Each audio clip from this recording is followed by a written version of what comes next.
The hospital ceiling had the same water stain I remembered, a brown blotch shaped like a twisted butterfly. My fingers gripped the thin sheets as reality crashed over me like ice water. I was alive, again. 3 days ago, I had been Amanda Foster, 24, lying in this exact bed with Ashley's medicine burning through my veins. 3 days ago, I had trusted my stepsister's gentle smile as she pressed the syringe into my IV line, whispering how sorry she was that I'd gotten so sick after our father's funeral. "Amanda? Oh, thank God you're awake!"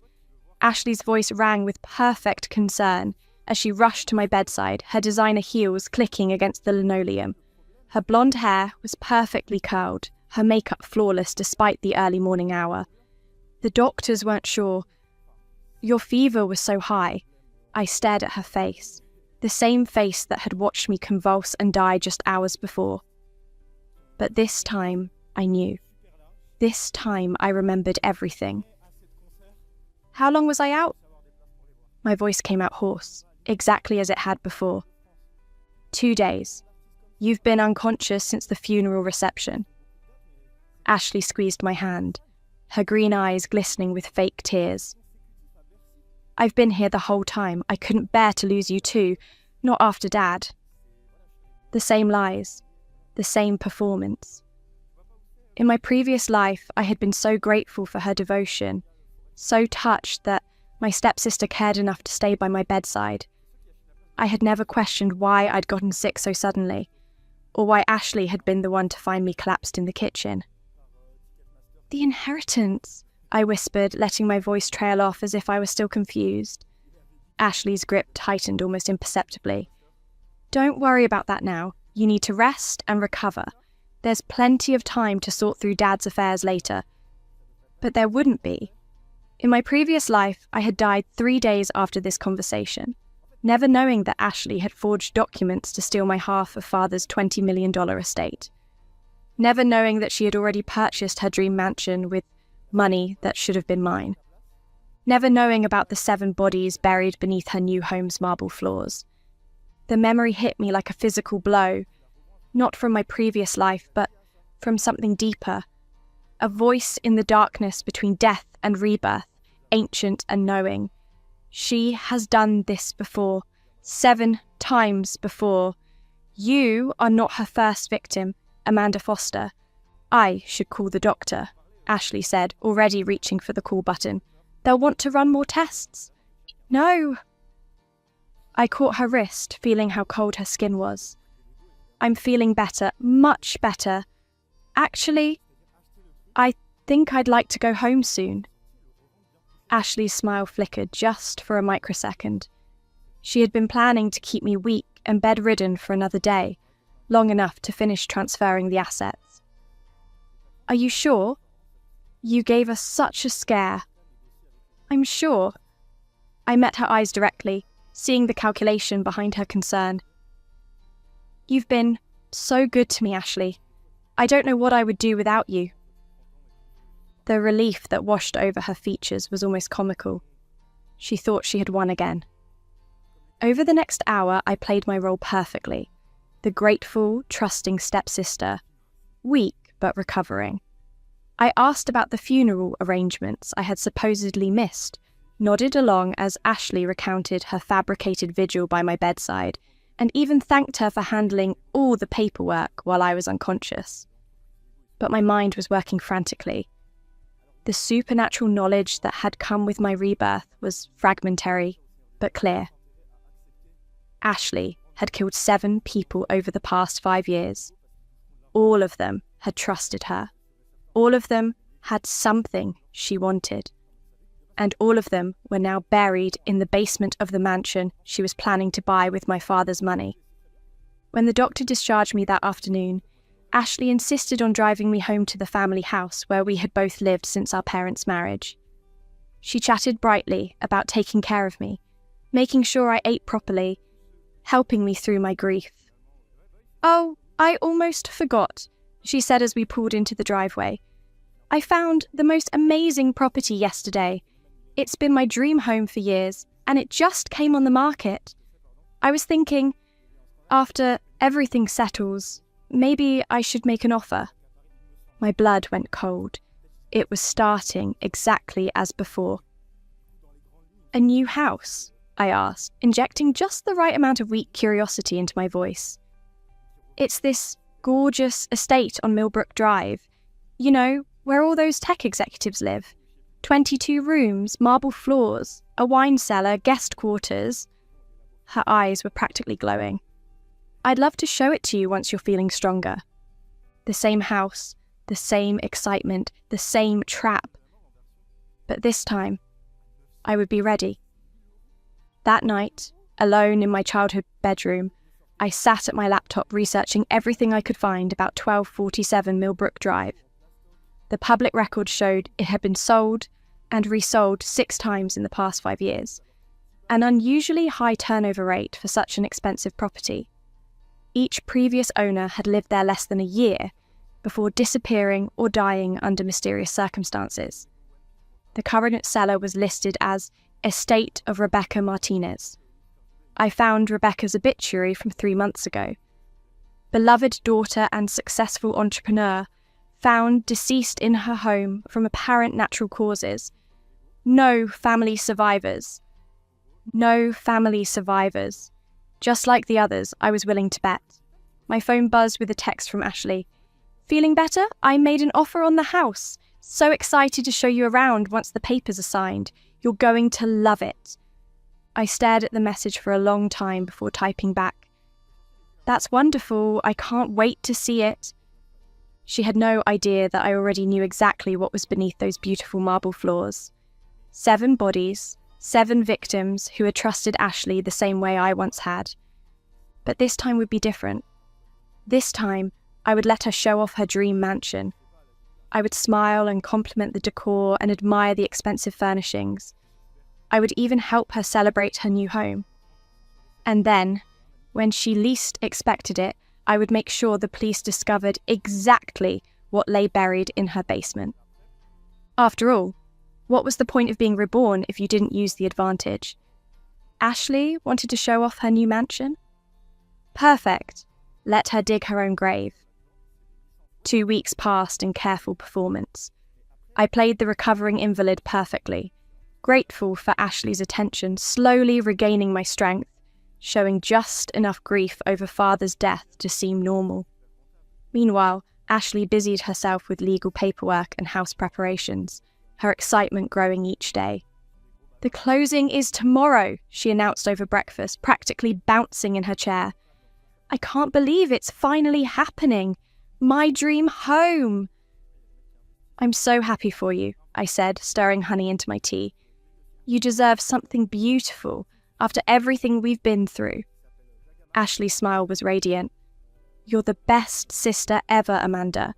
I promise, once I'm settled, you'll always have a place there. We're family. Family. The word tasted bitter. In my previous life, I had died believing we were family. This time, I knew better. That afternoon, while Ashley met with her realtor, I drove to the Riverside Public Library. I needed information that wouldn't show up in my browser history, and I needed it fast. The librarian, a grey-haired woman named Helen, helped me access newspaper archives and missing person databases. What I found confirmed my supernatural knowledge and added horrifying details. Rebecca Martinez, 28, software engineer, found dead in her kitchen from heart failure despite being in perfect health. No signs of struggle. Her multi-million-dollar startup mysteriously transferred to an LLC registered under a false name 3 days before her death. Before Rebecca, David Chen, 31, investment banker, died in his sleep from a brain aneurysm. His investment portfolio, worth $12 million, had been liquidated the week before his death. The money vanished into offshore accounts. Before David, Eleanor Vasquez, 26, pharmaceutical heiress. Accidental drug overdose. Her trust fund, $15 million, had been accessed using forged documents just days before her death. The pattern was sickeningly clear. Ashley targeted wealthy, isolated individuals. She gained their trust, forged documents to access their assets, then killed them using methods that appeared natural. No autopsies were ever performed because the death seemed legitimate. But the most chilling discovery came when I searched for the property's history. The mansion at 1247 Millbrook Drive had been built in 2019 by Ashley herself, using an inheritance from our grandmother, an inheritance I had never known existed. She had specifically designed the basement with reinforced concrete floors, claiming it was for wine storage. 7 victims over 5 years. 7 bodies buried in a basement she had prepared before she ever killed anyone. Ashley wasn't just a serial killer. She was a predator who had been planning this for years. My hands shook as I printed the evidence. Each victim had been young, successful, and alone in the world. Each had trusted Ashley completely before their death, and now she was moving into the mansion where their bodies lay buried beneath beautiful marble floors. "Research project?" Helen asked kindly as I gathered the papers. "Something like that," I managed. That evening, Ashley returned home glowing with triumph. "It's official! I get the keys tomorrow morning. Oh, Amanda, you have to see this place. It's absolutely perfect." "I'd love to see it," I said. "When can you give me a tour?" "This weekend. I want to throw a little housewarming party. Nothing fancy, just you and maybe a few neighbours. I want everyone to see how beautiful it is." A housewarming party in a house built on 7 graves. The irony would have been funny if it weren't so sick. Over the next 3 days, I watched Ashley prepare for her big move. She hired expensive movers, ordered premium furniture, even had a florist deliver elaborate arrangements. She was so proud, so excited to finally live in the mansion she had literally killed for. I helped her pack, listening to her chatter about decorating plans and garden designs. She never once seemed bothered by the fact that 7 people had died to make this dream possible. If anything, she seemed more energetic than I had ever seen her. "You know what I love most about the house?" she said Friday evening as we wrapped dishes in newspaper. "The basement. It has these gorgeous marble floors that just gleam when you polish them. The previous owner said they were custom installed and cost a fortune." "They were custom installed? Over 7 graves?" "That sounds beautiful," I said carefully. "Can I see the basement when you give me the tour?" Ashley's hand stilled for just a moment. "Oh, the basement isn't really finished yet. Just storage space and some wine racks. Nothing interesting." Lie. I had seen the architectural plans at the library. The basement was fully finished with entertainment areas, a bar and guest quarters. Ashley simply didn't want anyone looking too closely at those custom marble floors. Saturday morning arrived crisp and clear. Ashley picked me up in her new BMW, bought with Rebecca Martinez's money, no doubt, and drove us through the expensive Millbrook neighbourhood. The houses were massive, each one set back on manicured lawns that ensured privacy. Perfect for hiding screams. There it is. Ashley pointed ahead to a stunning Tudor-style mansion with ivy-covered walls and leaded glass windows. "Isn't it gorgeous?" It was. Even knowing what lay beneath it, I had to admit the house was beautiful. 3 stories of elegant architecture, surrounded by formal gardens and mature oak trees. It looked like something from a fairy tale. A fairy tale built on 7 corpses. Ashley parked in the circular driveway and practically skipped to the front door. "Welcome to my new home," she announced, unlocking the entrance with a flourish. The interior was breathtaking. Soaring ceilings, crystal chandeliers, polished hardwood floors that reflected the morning sunlight. Ashley had already arranged some furniture, and everything looked magazine perfect. "The living room," she said proudly, gesturing to a space that could have hosted 50 people. "And here's the dining room and the kitchen. Oh, you have to see the kitchen." Room by room, she led me through her palace. The master suite with its marble bathroom, the library with floor-to-ceiling bookshelves, the sunroom overlooking the gardens. Everything was flawless, expensive, and absolutely beautiful. Finally, we stood in the main hallway, and I noticed a door tucked discreetly beneath the staircase. "What's down there?" I asked innocently. Ashley followed my gaze, and her smile faltered slightly. "Oh, just the basement, storage and utilities. Nothing worth seeing." "I don't mind storage rooms," I pressed gently. "I'd love to see the whole house." For a moment, Ashley's mask slipped completely.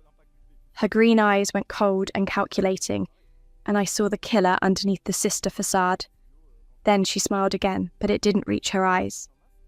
"Maybe later," she said. "Let's go see the gardens first. They're absolutely stunning." As she led me toward the back doors, I memorized every detail of the house layout.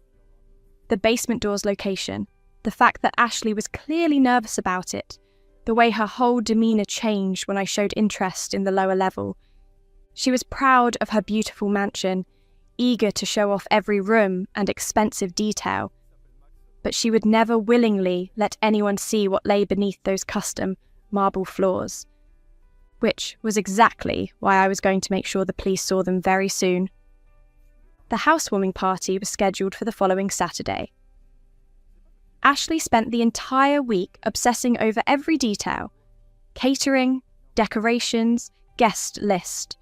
She wanted everything perfect for her grand debut as the mansion's owner. I had other plans for that party. "I invited the Hendersons from next door," Ashley said Wednesday evening, checking items off her party planning list. "And Mrs. Chen from the garden club, and that lovely Detective Morrison who helped with the neighbourhood watch programme last year." Detective Morrison? Perfect. Ashley had unknowingly invited exactly the person I needed. "What a coincidence," I said casually. "Detective Morrison was one of the officers who investigated Rebecca Martinez's death, wasn't he?" Ashley's pen froze over her list. I wouldn't know. Why would you think that?" "Oh, I was just curious about the house's history. Rebecca seemed so young to die of natural causes." I kept my voice innocent, but watched Ashley's face carefully. It must have been traumatic for the neighbours, having someone die so suddenly in such a beautiful home. "These things happen," Ashley said stiffly. "Heart problems can strike anyone. The doctor said she probably had an undiagnosed condition." Lie. The autopsy report I had found showed Rebecca's heart was perfectly healthy. But Ashley couldn't know I had access to that information. "Of course," I agreed. "I'm sure Detective Morrison will have interesting stories about the neighbourhood. Police officers always do." Ashley's knuckles were white around her pen. "Maybe I should reconsider the guest list. Keep it smaller, more intimate." "Oh, no, don't do that. I think it's wonderful that you're connecting with the community. Besides, Detective Morrison seems like such a nice man. I'm looking forward to meeting him." The trap was set. Ashley couldn't uninvite a detective without seeming suspicious, but she clearly didn't want law enforcement anywhere near her house. I had put her in an impossible position. Thursday, I made my own preparations. I drove to the police station and asked to speak with Detective Morrison about a security concern regarding my family. Detective Morrison was a sharp-eyed man in his 50s with greying hair and a kind but observant manner. He listened carefully as I explained my worries about Ashley. "She's been acting strangely since our father's death," I said, letting genuine anxiety colour my voice. "Secretive about money, defensive about her new house. I'm probably being paranoid, but some of her behaviour reminds me of things I've read about financial fraud." "What kind of behaviour specifically?" Morrison asked, taking notes. "She suddenly had access to large amounts of cash. She keeps insisting our father left everything to her, but I never saw a will. And she gets very upset if I ask questions about the house's previous owner." I hesitated, then added, "I found out Rebecca Martinez died there just a few months ago. That seems like a strange coincidence." Morrison's pen stopped moving. "You're concerned about your sister's connection to Miss Martinez's death?" "I don't know. Maybe I'm imagining things. But Ashley never mentioned knowing Rebecca, yet she knew exactly which house to buy right after Rebecca died. It just feels wrong. I had planted the seed perfectly. Not enough to make accusations, but enough to make Morrison curious. And when he attended Ashley's party in that house where Rebecca had died, he would be watching everything with suspicious eyes. Friday evening, Ashley was a bundle of nerves. She changed the party menu 3 times, rearranged furniture obsessively, and snapped at the caterers over minor details. "I want everything perfect," she muttered, polishing the same crystal glass for the 5th time. "This house means everything to me." "It's going to be wonderful," I assured her. "Everyone will be so impressed, especially Detective Morrison. I bet he's never seen such a beautiful home." Ashley's grip tightened on the glass. "Why do you keep mentioning him?" "No reason. I just think it's nice that you're making friends with law enforcement. Makes the neighborhood feel safer." I smiled innocently. "I'm sure he'll love seeing the whole house. Maybe you could give him a complete tour?" "The main floor will be plenty," Ashley said quickly. "No need to bother with bedrooms or storage areas." There it was again. Ashley's desperate need to keep people away from the basement. The more I mentioned it, the more paranoid she became. Saturday arrived grey and drizzly, but Ashley's mood was determinedly bright. She wore a flowing emerald dress that matched her eyes and greeted each guest with radiant enthusiasm. The house looked magazine perfect, filled with flowers and soft music. Detective Morrison arrived fashionably late, bringing his wife and a bottle of wine. I watched Ashley's smile become strained as she welcomed them. "What a beautiful home," Mrs. Morrison commented, admiring the crystal chandelier. "How long have you lived here?" "Just moved in last week," Ashley replied. "It's been my dream house for years." "The previous owner must have taken excellent care of it," Detective Morrison observed, his trained eyes scanning the room. "Tragic what happened to her?" Ashley's laugh sounded forced. "Yes, very sad. But life goes on, doesn't it?"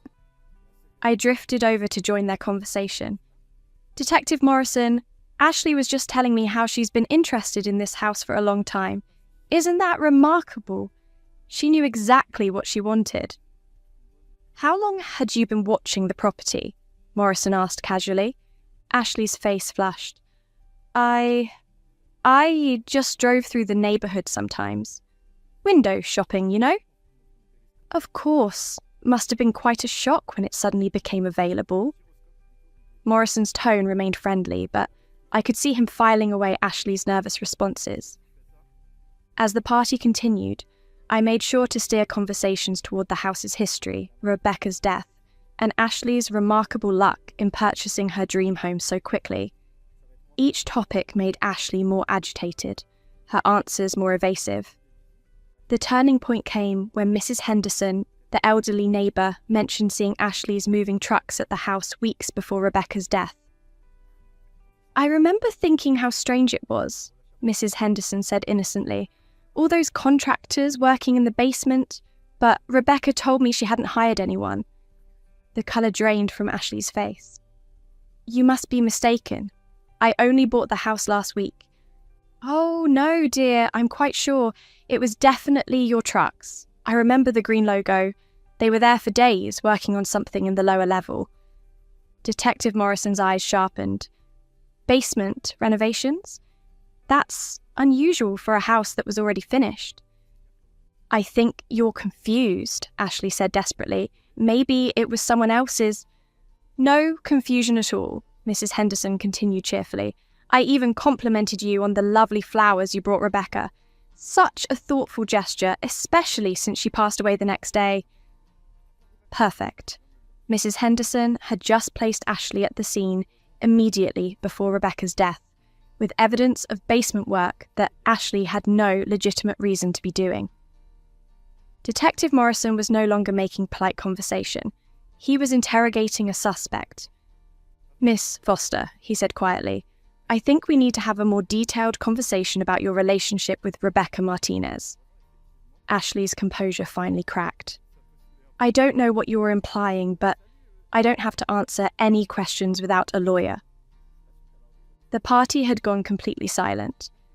Everyone was staring at Ashley, whose mask of innocent charm had dissolved into naked fear and rage. I think, Detective Morrison said calmly, we should discuss this privately. Perhaps you could show me that basement Mrs. Henderson mentioned? Ashley's scream of, "No!" echoed through the beautiful mansion, finally revealing the killer who had been hiding behind sisterly smiles.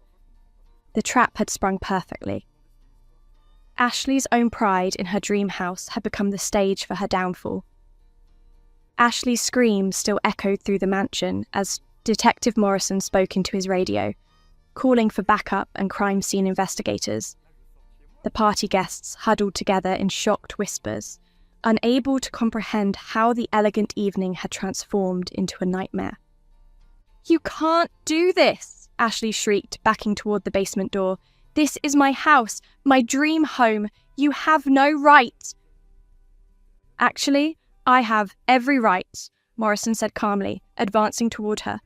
"Suspicious death of the previous owner, evidence of construction work before the purchase, witness testimony placing you at the scene. That's more than enough for a search warrant." Ashley's eyes darted frantically around the room before landing on me. For the first time since my rebirth, she truly saw me, not the weak, trusting sister she had manipulated, but the woman who had orchestrated her downfall. "This is your fault," she hissed. "You planned this whole thing, but you don't understand. You don't know what you're dealing with." I met her gaze steadily. "I know exactly what I'm dealing with, Ashley.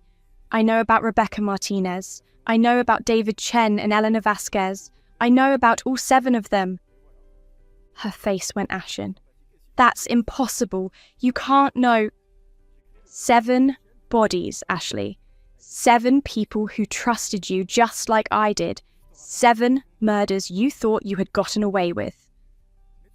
I stepped closer, my voice dropping to a whisper. "Did you really think you could kill me and then parade around in a house built on my inheritance, dancing on the graves of your victims?" The basement door rattled as Ashley pressed against it, her last line of defense crumbling. "You died," she whispered. "I watched you die. The poison—" "Yes, you watched me die. You enjoyed it, didn't you? Seeing me suffer, knowing you had won everything?" I smiled, and Ashley flinched as if I had struck her. "But you made one critical mistake. You underestimated exactly how much I would remember when I came back." Detective Morrison had been listening to our exchange with growing alarm. "Miss Foster, Amanda, are you saying your sister attempted to murder you?" "She succeeded," I said simply. "Ashley poisoned me 3 weeks ago at our father's funeral. I died in the hospital while she sat beside my bed, holding my hand and crying crocodile tears. Then she forged documents to steal my inheritance and bought this house, the same house where she had already murdered 7 other people." More police sirens wailed in the distance. Ashley's eyes darted between the basement door and the approaching sounds of law enforcement. "You're insane," she said desperately. "You had a fever. You were hallucinating. I never hurt you. I love you." "Love?" I laughed, the sound sharp and bitter.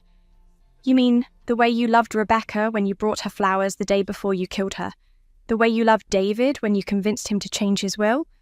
The way you loved Eleanor when you helped her accidentally overdose?"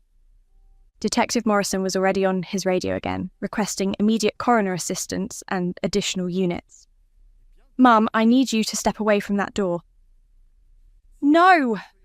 Ashley's composure finally shattered completely. "You don't understand. I built this house. I planned everything. Those people deserved to die. They were weak, stupid, useless. I made better use of their money than they ever could." The confession poured out of her like poison from a wound. 7 murders.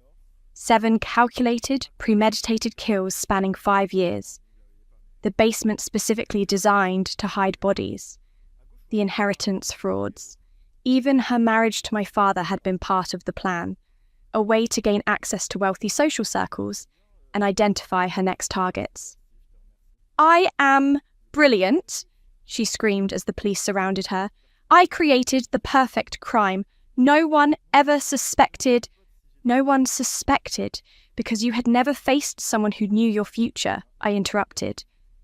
"But I did know, Ashley. I knew every move you would make because I had seen it all before. And this time, I was ready." The basement door burst open as crime scene investigators arrived with ground-penetrating radar. Ashley made one last desperate lunge for the stairs, but Detective Morrison caught her arm. "Ashley Foster, you're under arrest for the murders of Rebecca Martinez, David Chen, Elena Vasquez, and 4 additional victims to be determined. You have the right to remain silent." As they read her rights, Ashley kept screaming about her brilliant plans, her perfect house, her dream life that was being stolen from her. She couldn't comprehend that her own arrogance had been her downfall, that hosting a party to show off a house built on 7 graves had given me the perfect opportunity to expose her. The investigation that followed was swift and thorough.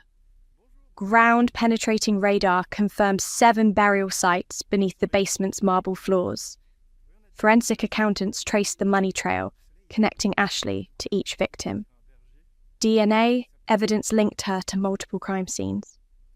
Most damning of all, they found Ashley's detailed journals hidden in the mansion's walls, 5 years of meticulous planning, victim selection, and murder methods. She had documented everything with sick pride, never imagining anyone would ever find her trophies. 3 months later, I sat in a courtroom watching Ashley's sentencing. She had tried every defense her lawyers could devise: temporary insanity, childhood trauma, even claiming I had somehow hypnotized her into confessing. Nothing worked. The evidence was overwhelming. 7 counts of first-degree murder, the judge announced. 7 counts of fraud. 7 counts of identity theft. I hereby sentence you to 7 consecutive life sentences without the possibility of parole. Ashley's scream of rage and disbelief echoed through the courtroom. As they led her away in shackles, she turned back to me one final time. "This isn't over," she shrieked. "You think you've won, but you'll never be free of me. I'll find a way." "No," I said quietly, standing to face her. "You won't. Because unlike you, I don't need to kill people to get what I want. I just needed to let you be exactly who you are. A monster, so proud of her crimes that she couldn't resist showing them off." The mansion at 1247 Millbrook Drive was seized by the state and eventually demolished. The victims' families received compensation from Ashley's stolen assets. Rebecca Martinez, David Chen, Elena Vasquez, and the 4 others finally received proper burials and justice. As for me, I inherited my father's estate as he had originally intended. But more importantly, I had learned something valuable about the nature of justice and rebirth. Sometimes, the greatest revenge isn't about becoming a killer yourself. It's about letting your enemy's own evil nature destroy them. Ashley had been so proud of her beautiful mansion, so eager to show it off to everyone who would admire her success. She never realized that pride and vanity would be her undoing. In the end, she got exactly what she wanted. Everyone did see her dream house. They saw it, and they saw what lay beneath its beautiful floors, and they saw her for exactly what she was. 7 corpses under marble floors. 1 monster, finally caged forever, and 1 sister, finally free.